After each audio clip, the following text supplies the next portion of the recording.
Welcome to Holy Trinity Teatime Thought number 17.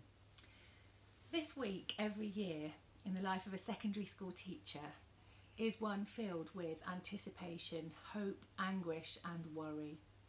It's the week when students receive their GCSE results.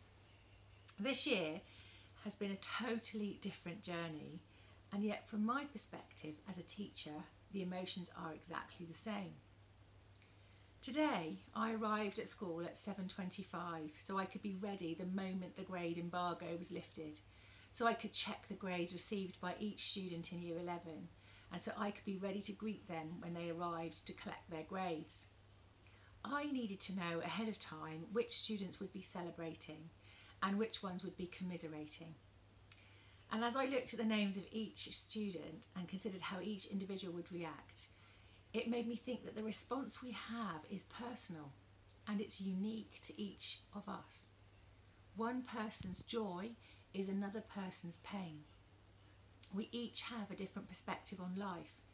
Our perspective on the world and the actions of others is always seen through our own frame of reference, which is shaped by our own life experience.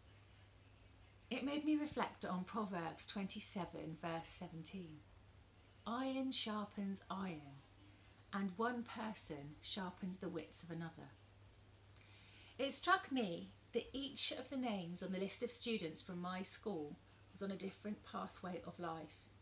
They each have their own frame of reference, their own point of view, and we must take care to remember that so that we don't become critical when we meet a person with a completely different viewpoint. One student might be a high flyer expecting grade 9s in many of their subjects. Others might be absolutely delighted to receive grade 4s.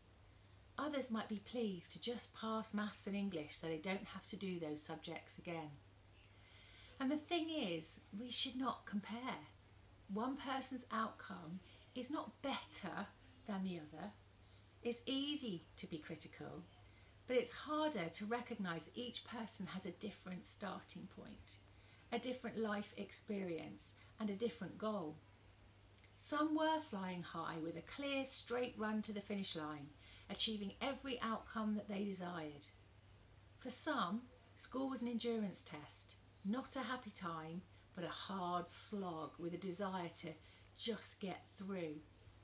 For others, it was an obstacle course, trying to jump over hurdles, avoiding flying missiles of life, just to get to that finish line.